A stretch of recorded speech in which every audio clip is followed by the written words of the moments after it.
My name is Peter Christensen. I'm a project manager and industry engagement advisor for the Electricity Infrastructure and Buildings Division here at Pacific Northwest National Laboratory. I support the co-directors of the Advanced Grid Institute, Anamika and Wei, and as part of that role, it's my pleasure to introduce today's speaker. Jacob Reidt is a senior power systems research engineer at PNNL. He has held engineering and senior management roles at Seattle City Light, Schweitzer Engineering Laboratories, and most recently at Utilities, where I think he was for over 15 years, I believe. He received his BSSE from Seattle University and MBA from Gonzaga University, where he also served as an adjunct for their transmission and distribution master's program. Now at PNNL, Jacob was recently named the director of GridCRED, an analytics platform sponsored by the U.S. Department of Energy's Office of Electricity and led by PNNL, and which is the subject of today's presentation. So welcome, Jacob.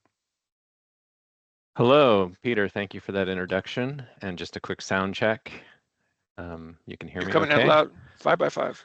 Okay, perfect. All right. So yes, as introduced, excited to speak to the Energy Systems Innovation Center today.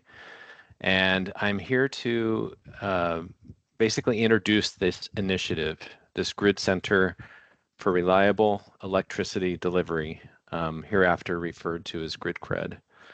A little bit more about me. I'm relatively new, hired to the lab. I just hit 1 year earlier this month. I work within energy systems engineering, focusing on architecture and communications. And so some of the work that I've been doing relates to the communication architecture, particularly for grid edge and distributed grid sensing, and things that are really kind of helping enable the grid transition that we'll talk a bit about. And then some of these pictures kind of detail some of my hobbies, my family, my daughter who recently got married and is living in Costa Rica right now, and I'll be visiting her next month, and her husband. I like to play the piano, guitar, I read a lot. I like to go see live music, live sports, eat out, and whatnot. So that's a little bit about me. Now the center. What is the center? You know, that word, I see it's even in the educational center that I'm presenting for today. But how we mean to speak of it from the GridCRED perspective is it's a capability that then has some attributes. So as the slide details, it's a national grid analytics capability.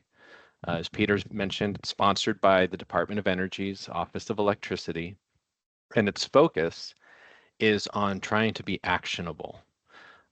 So, you know, whereas there may be research, deep research, which is, you know, tended to really expose insights, this is a applied research where we're really trying to make sure we're informing actionable decisions at the point of planning and operating a reliable, resilient, and affordable grid. So the 3 component parts that make up this center, first and foremost, is that it houses people, data, and tools that provide the foundation for timely, replicable analyses of specific grid scenarios. And so in this sense, it's an environment that very much is like, you know, the typical national lab interface experience, where we have scientists of all stripes, engineers, economists, analysts, collecting, parsing, simulating technically detailed data sets to gain insights into the electric grid. Second, the GridCRED establishes a computing infrastructure. So there is a physical component to it just in terms of technology. We want a storage platform that integrates economics, weather, power system data, as well as modular software tool sets to represent complex challenges introduced by the rapidly changing grid.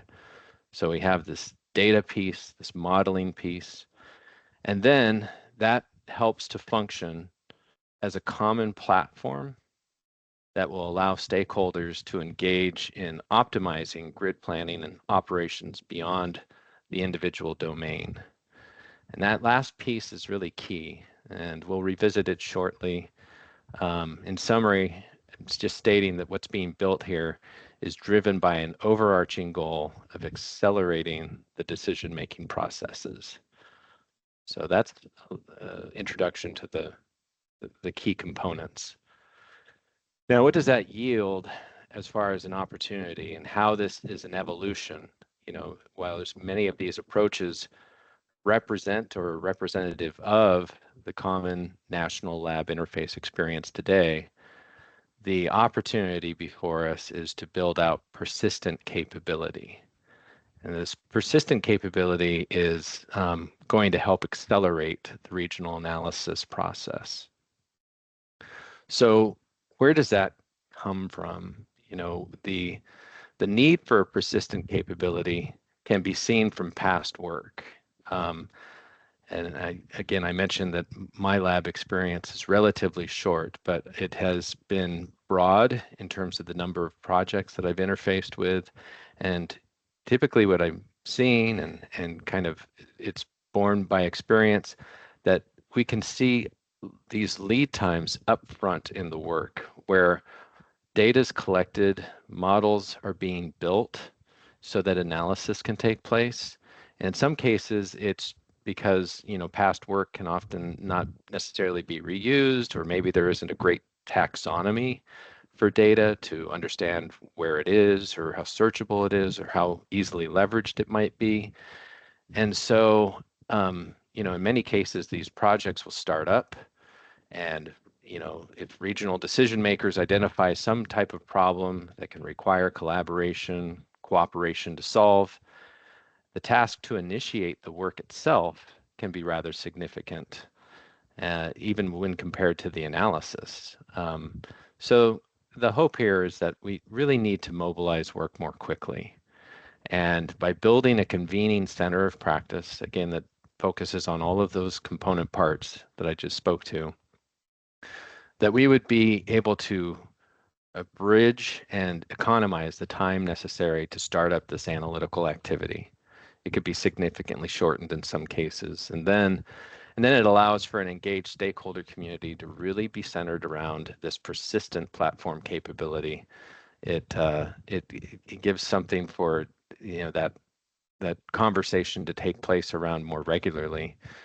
And the data curation is a key component of it too. And so that it would be current, it would be viable, it'd be relevant. And so then that should accelerate that fact-finding and decision-making processes. So, that persistent capability is something that it's almost like baked into the lessons learned of projects today at the lab, as far as what something to leverage as an area for improvement. So now it's trying to establish this capability in response to that. Okay, so why PNNL? And what makes PNNL a credible entity? As Peter led with, he said that this is a Department of Energy Office of Electricity sponsored activity. They, of course, have their objectives. Their objectives would be to better facilitate reuse, to accelerate analyses and key insights that can help drive, towards strategic outcomes from a national perspective, to help customize and address some regional needs within, grid dynamics and the changing grid. But then, what's the bridge to a lab to help establish the capability, and why PNNL? And this type of engagement just in the smart grid space is not new to PNNL. Has over 30 years of extensive work with regional utilities to make improvements to power system reliability, adequacy, sensing, measurement, control. In the 90s, it was one of the first laboratories to work with regional utilities to leverage phaser measurement units to better characterize the system. And that was in response to the 1996 blackout. In the late 90s, there was a demonstration in the Olympic Peninsula, first of its kind, to show that distribution resources could be an asset to transmission constraints. In the 2000s, PNNL was asked to lead the North American Synchrophaser Initiative, looking for how those PMUs already mentioned could be providing wide area understanding at the interconnect level. And then later on, in the early part of the Obama administration, there was the American Recovery and Reinvestment Act, which led to some of the largest demonstration projects, being partnered with PNNL for smart grid demonstration. 5 years, 11 utilities, 4 states, 60,000 metered customers. So some significant background in just helping engage with regional stakeholders on these problems. The most recent example is we opened at the Richland campus the Grid Storage Launchpad, just intended to highlight how industry cooperation will move the needle significantly on technology research, development, demonstration, and deployment of the technologies needed for storage. So that's a little bit of the PNNL expertise. And so what's some of the work that's been done by PNNL as it regards to this persistent capability? So some initial funding that came through with the Office of Electricity was focused on engaging stakeholders, and stakeholders are defined more broadly than just utilities. It includes regulatory staff, includes the Department of Energy itself, Washington state agencies, tribal entities. It's really focused on the Pacific Northwest, and these regional events came to surface some urgent needs that were needed as related to the grid transformation. The first is that current practices are insufficient. I was actually talking with a friend this morning, and he made the comment on how systems generally work how they were designed, but systems as designed can tend to focus on certain assumptions or inputs. And so what happens when there's a rate of change of frequency that increases in terms of input change, or just the baseline assumptions themselves are different? So what we're finding then is that the problems of climate, inverter-based resources, grid edge technologies, uncertainty surrounding all of those are really beyond the scope of what traditional legacy approaches to planning and operations of our Pacific Northwest grid were designed to address. Second, the need for planning and operational flexibility was surfaced. Uncertainty around the future grid state demands more flexibility to maintain reliability and resilience. We cannot just build or optimize to one future scenario because load forecasts are changing faster than past approaches can address. Not just load forecasts, but just the underlying grid dynamics and physics of the system itself.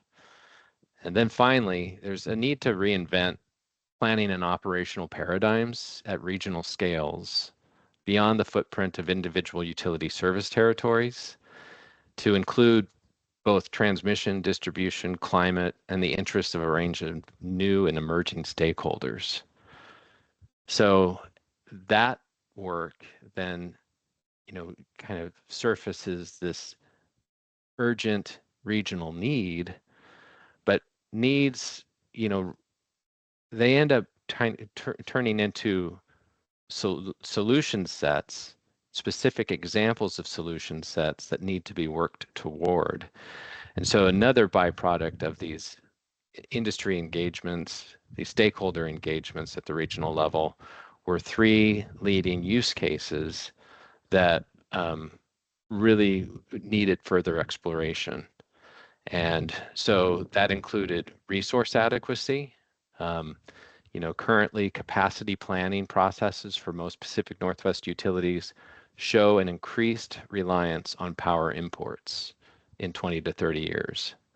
But that power has to come from somewhere, and they can't all be making the same assumptions in terms of where it might be coming. What will the new resource actually be?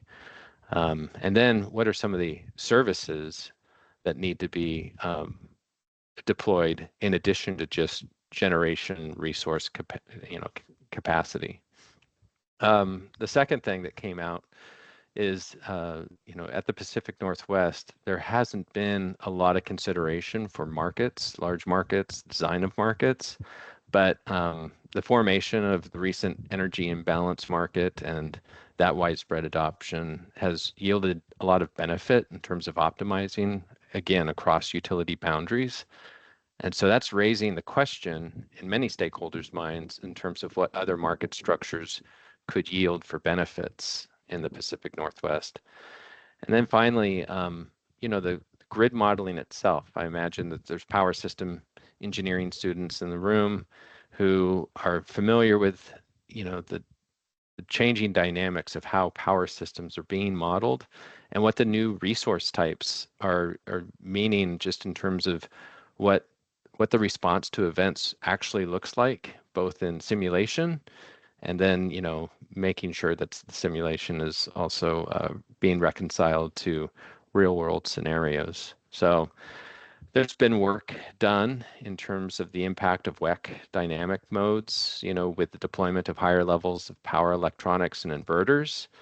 But, there's a lot more work to be done in terms of that power electronics modeling capability. So that kind of sets the stage then for, hearkening back all the way to, this slide then, as far as how building out a recurrent capability that has the analytic means, the data sets, the curated accessible data sets, and then something that this group of cross-domain stakeholders can engage in frequently, so that we can make sure that all these scenarios are played out and our rapid response and ability to kind of build out a center of practice around these scenarios is much more effective and efficient from a time planning and operations perspective. I'm going to jump here then to some additional opportunities that have also been surfaced. There's a number of region-wide planning activities that are tied to policy objectives at the state level, at the federal level. There is representation in terms of what we're seeing for Washington State energy goals, how it's playing out in other regions such as the Northeast. There's transmission studies, there's resource adequacy studies. Now, the common thread in many of these additional opportunities is that they, again, are projectized. And so, by definition, a projectized approach is very specific in its intended outcome, and it's time bound. It has a start and a finish, and it has a deliverable attached to it. So the difference between something that is a project and something that is built more as a programmatic capability is that this platform can be used for all of these types of opportunities and beyond, and it can lead to these projects being much more streamlined and then much more repeatable. So that is really the core of what GridCRED is, the Center for Reliable Electricity Delivery. And so that's kind of the bulk of the presentation. I know we're a little short. One of the things that we wanted to leave some time for in terms of questions is anything that we might be able to expand on in terms of the use cases, other opportunities, other constraints, general questions that there might be in terms of the research lifecycle or research project lifecycle. But that is that's the bulk of the introduction for the center itself. And so I'll kick it back to, I think, Peter. Would it be you? Yeah, thank you very much, to help Jacob. facilitate the questions? Yeah, I can't see everything going on in the room there, but I think there might be someone in the room that can help. If anyone has their hands raised, I'm also monitoring the chat for people online. If you want to put a question in the chat, or you could just jump on in. But as the moderator, I always like to take advantage of being the moderator by getting to ask the first question. So I'm going to just be obnoxious and go ahead and do that. So Jacob, can you just give a very precise type of example of the type of analytics that you envision this center doing, say for a utility or for a planner? For example, would they model high rooftop solar penetration? Would they give it a specific example of the type of analytical study that you see a user using GridCRED for in the future?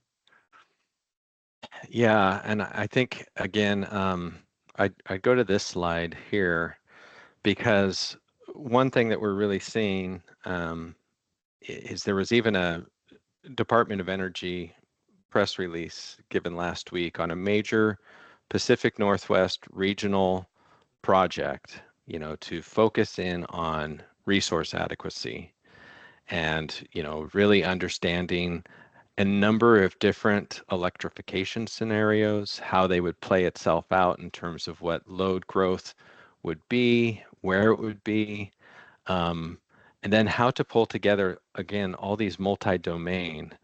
And so that's one of the things that I think is a major change, Peter, is that many of the utilities, in terms of whether or not they're building out an integrated resource plan, or they're trying to figure out how to do forecasting so that they can make sure that they can meet short-term needs, mid-term, long-term needs.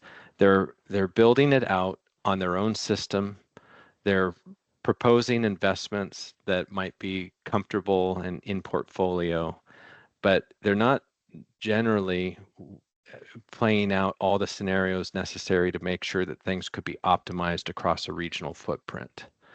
And so one of the case studies that we really want to dig into from a GridCRED perspective most immediately involves regional energy planning and how to make sure that integrated resource plans on a utility by utility basis can be optimized over a geographic area, and that the right grid edge services, transmission and distribution system constraints, maybe even changes in behavior that could be tentatively thought of from market design perspectives.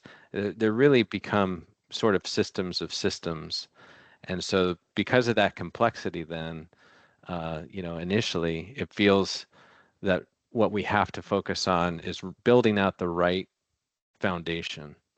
And that right foundation is a lot of grid data, it's load data, it's weather and climate forecast models, it's transactional economic data, and so there's a huge data taxonomy project at the front end of GridCRED, so that we can really, again, minimize the time necessary from a research perspective to assemble the right models for analysis.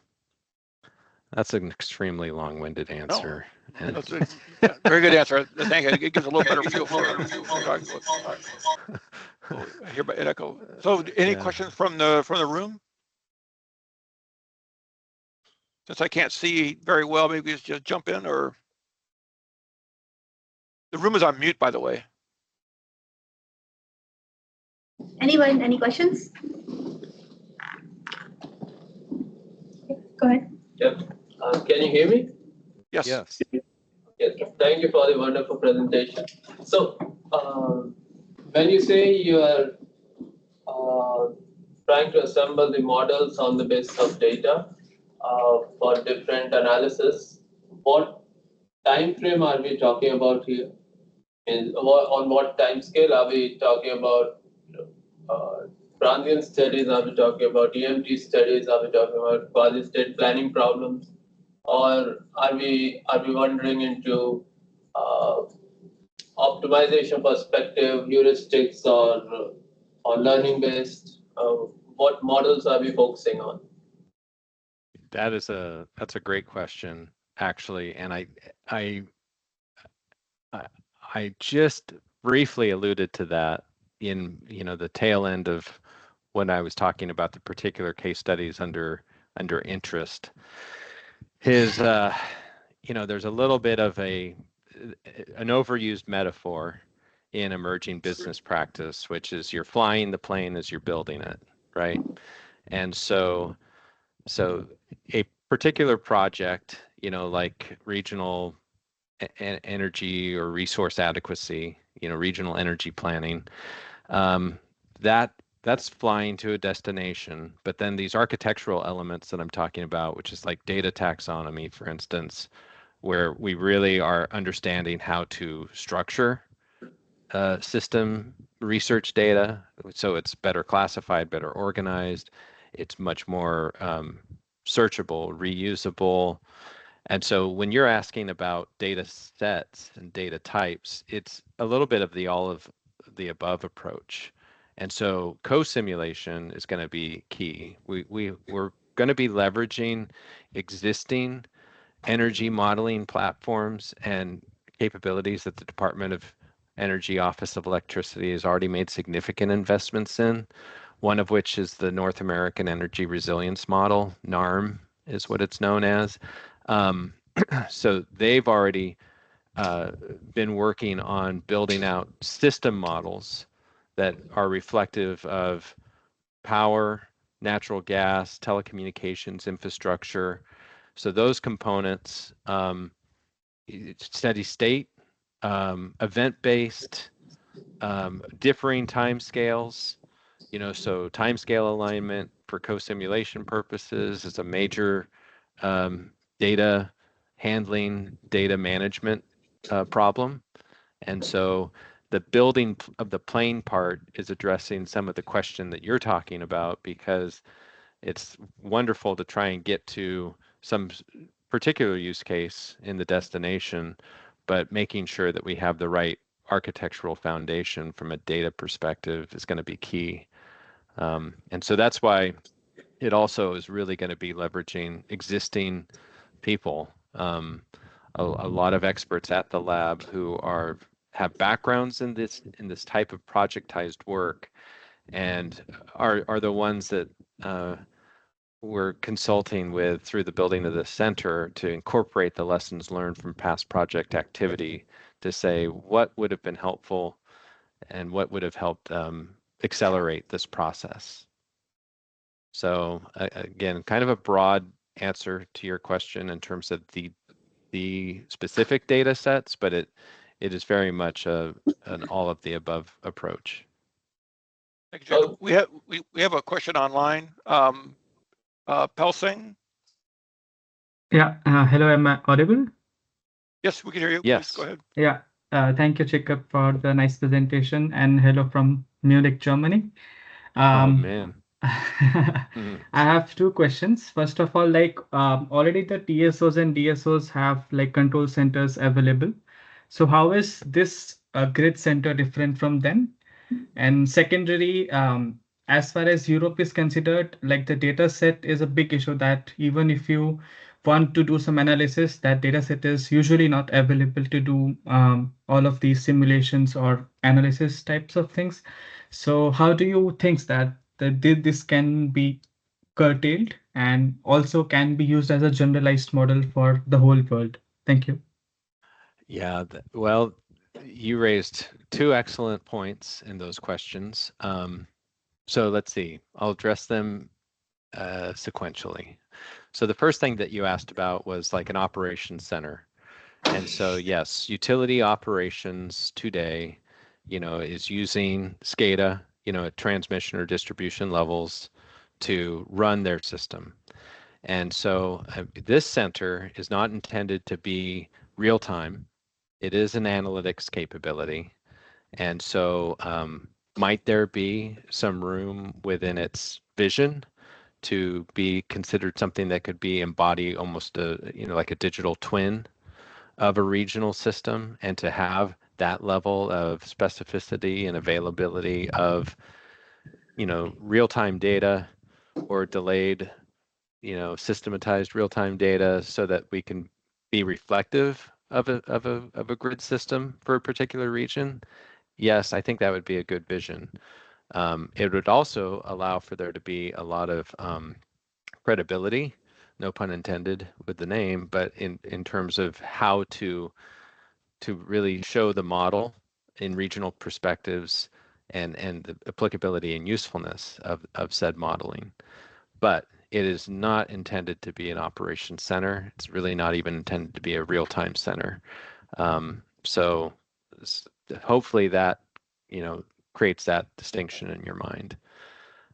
Second, the question that you had regarding data set availability does speak to some of the architectural infrastructure elements that we know will be a challenge. Data governance models, were they easy? They would already be done. So data access, data storage, data permissions, all of these types of infrastructure elements, fitting under, again, this concept of taxonomy is going to be a major challenge. So there's two parts of this project, that I'm emphasizing in terms of the building piece. There's that which I talked to, which is the lab staff who's interested in the analysis piece, and then there's that which I talked to who are more interested in the computing and the computing infrastructure and data architectures. So you had asked, specifically like, well, how do you deal with data availability? And we find that oftentimes when we're trying to do analysis of a particular problem, we don't have access to it. So that gets to the third point, right? Which is like this third point, sorry, on this slide that I have up, is that stakeholders are driving this. This is not a top-down. While there's certainly strategic objectives that could be viewed as emanating from the top, it will live or die based on the bottom-up engagement.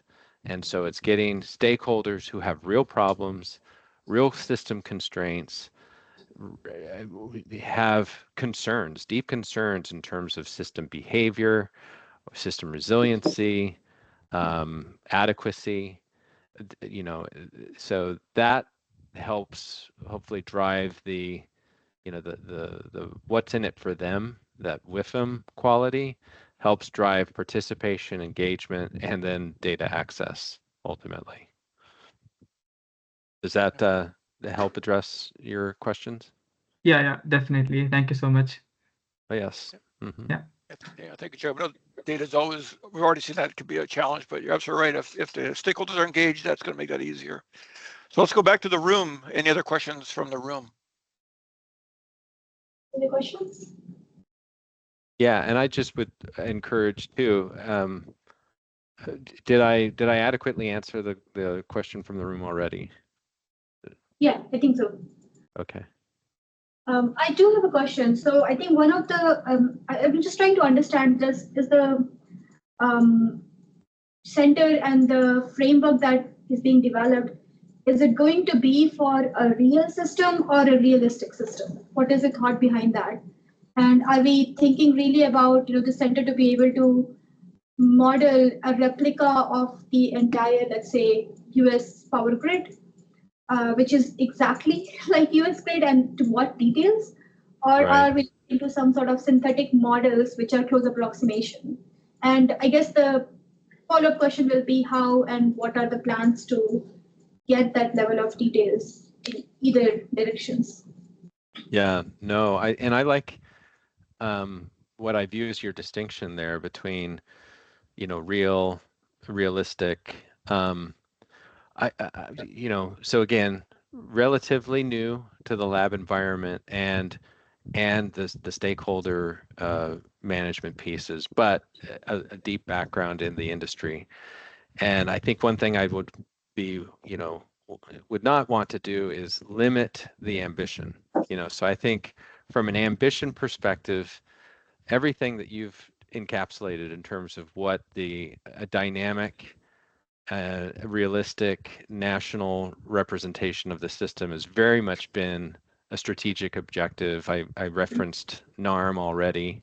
These are goals that the Department of Energy has been working on for years, and they're big, hairy, audacious goals. They are very complex, and so so then how do you eat an elephant? You eat it one bite at a time.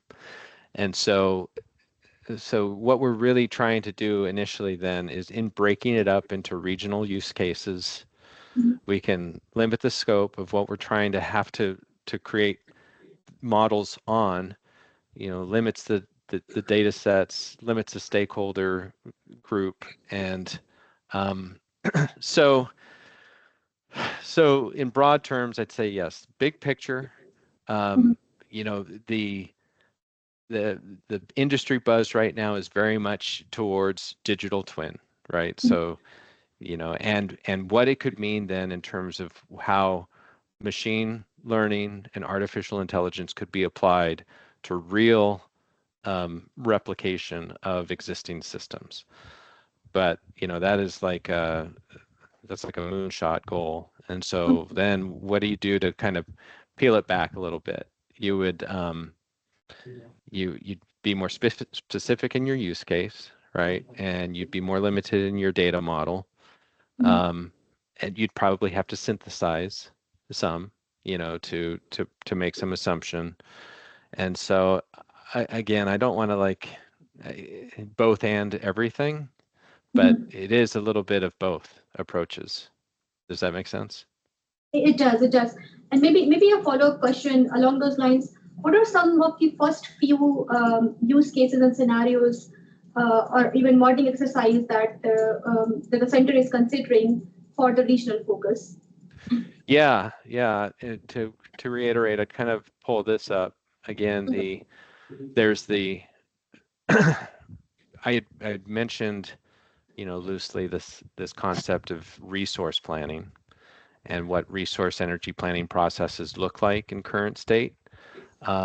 So to trot out another kind of evolving, trendy industry topic or nomenclature, it would be integrated systems planning.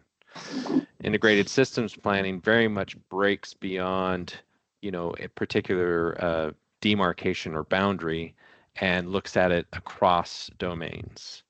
And then also looks at it not just from maybe resource, which is what IRPs traditionally do, is it's focused on what resources are needed to meet load needs, load forecast needs.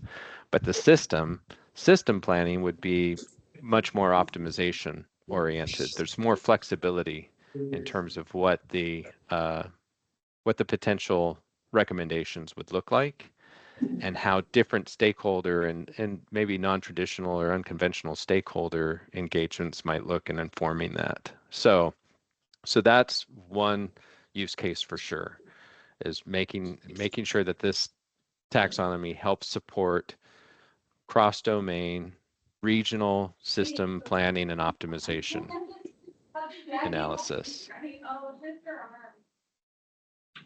Got it. Yeah, and then you said what are a couple others? Well, WEI, and so WEI has been working with WEC on improving the modeling for inverter-based resources, and so just even making additional improvements to trying to figure out how to better model the physics of the underlying system is, how that comes across typically is people, maybe utilities, for instance, say, we're just concerned about what we don't know about our system behavior because of the change, the underlying changing physics of the system itself.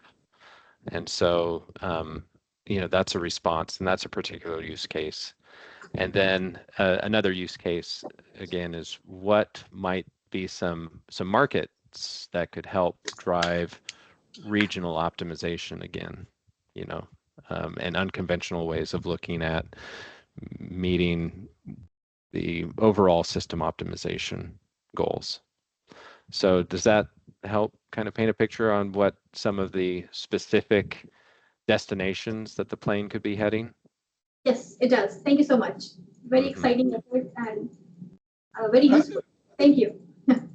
I'd like to just follow up briefly on one of Anamika's earlier questions about reach. I mean, this is a regional center, or at least that's what the plan is. But DOE doesn't care just about the West; they care about the entire nation. Are there plans to either expand this or to replicate it in other regions, or what's the DOE's bigger vision around this? Yeah, and that's where this language kind of comes into play, is that the analytics capability, which again, housing repository to minimize what could be kind of viewed as the mobilization of an activity, of a particular projectized activity, to make the mobilization process more efficient, and then to have that be considered a national capability. So yes, very much something that the initial stakeholder convenings here, then drove, what were particular regional planning and operation issues specific to the Pacific Northwest, but the capability itself is definitely being described as something that would be transferred to other regions. And I know that is something that the Office of Electricity is talking with the GridCRED team about, considerably, is how this will expand and partner with other national laboratories to penetrate into other regions. Terrific. Okay, other questions online? Anybody else who joined us have any other questions? Monish, go ahead. Hey, Jacob. I had just one really interesting thought about, what is sort of the stakeholder engagement strategy here? Because there is overlapping infrastructure. There are different balancing authorities who are responsible for procuring their own resources. They do their own resource planning. And then there are distribution utilities down below as well. So what is sort of the strategy that GridCRED is taking in terms of setting up this stakeholder engagement and getting some of the data, getting their buy-in on the process? Yeah, it's really these two slides, right? So it's continuing to build off the foundation with the regional events that have been taking place since 2021, and then confirming and reconfirming the specific issues that surfaced. So that is one of the, first and foremost, immediate deliverables to the Office of Electricity, I would say, is that we're working to re-establish and engage in these regional activities. So that's the stakeholder piece, bringing it back in.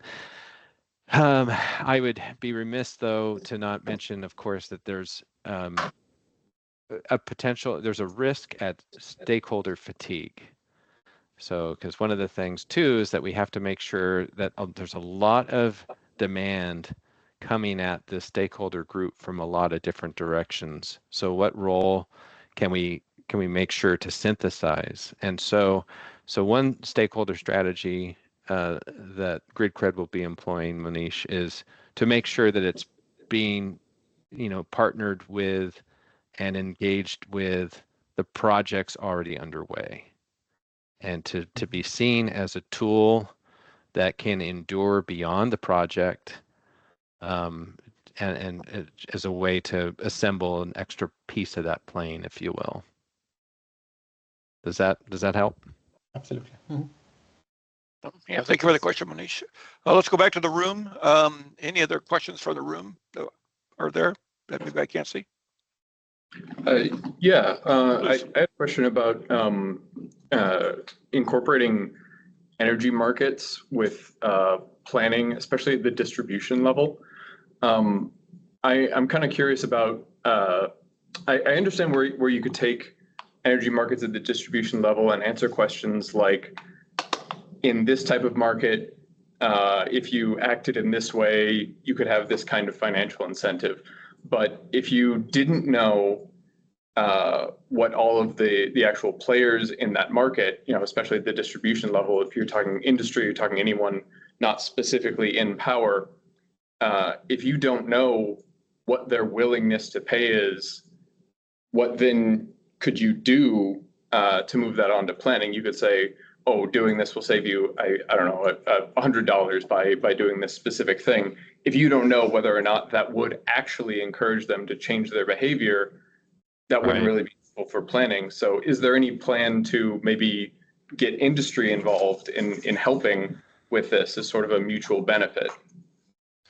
Yeah, no, certainly that plays into the stakeholder engagement piece that was mentioned, but also I think one point I kind of glossed over a bit, and that would involve, just what the data sets themselves are, because this isn't just, even though it says reliable electricity delivery in its acronym, this isn't just a power system modeling problem.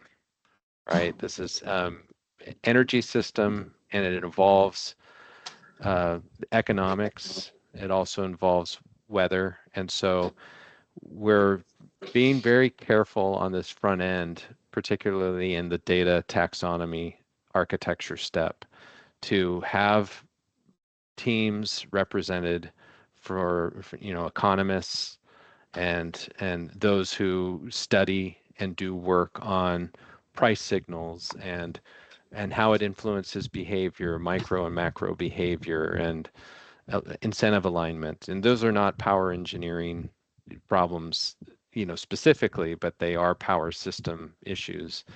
And then we're making sure that we have earth systems scientists and that can help us understand climate modeling and the needs of climate modeling, because that has a tie to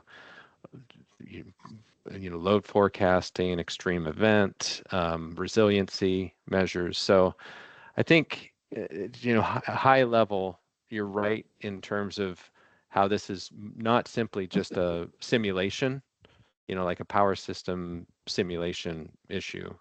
This involves the projects that will analyze a lot of different disparate factors, and the data architecture and the computing infrastructure architecture, the models and the tool sets, and the people to use the tool sets to do the analysis have to be very cross-sectional in terms of their domain expertise.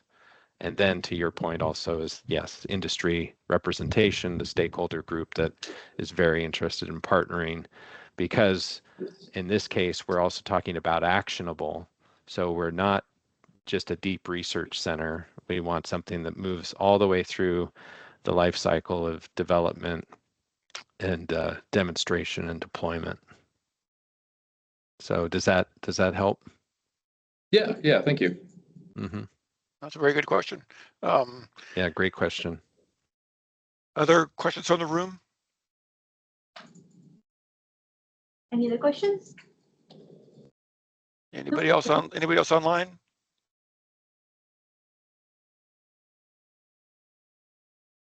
Okay, any last thoughts, Jacob? No, I thanks for the engagement. Definitely, I think there's a way that we can all relate to and connect our experience to this type of activity and this type of capability need. I think we're also aware of just how pressing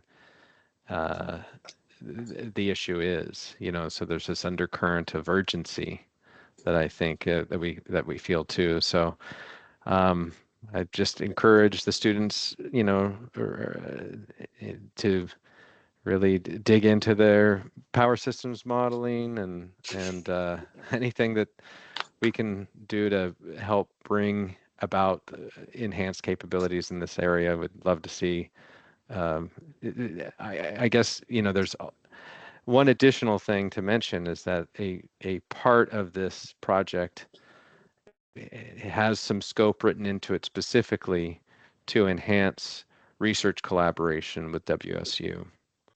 And so as a good topic and a good introductory topic from an organizational change perspective, I think we're very much in the initial awareness building part of the discussion. And so I would be remiss to not make return appearances as we continue to make progress on this initiative. And certainly is where there are challenges, there are opportunities. So I think that's something that the students should walk away from, that this whole thing is a long-term opportunity, if nothing else. So for both collaboration and for long-term career development. For sure. So all right, well, if there's another one last call for questions or comments. If not, thank you all for assembling today, and thank you, Jacob, for your time. And I appreciate it. Let's thank Jacob for his time today.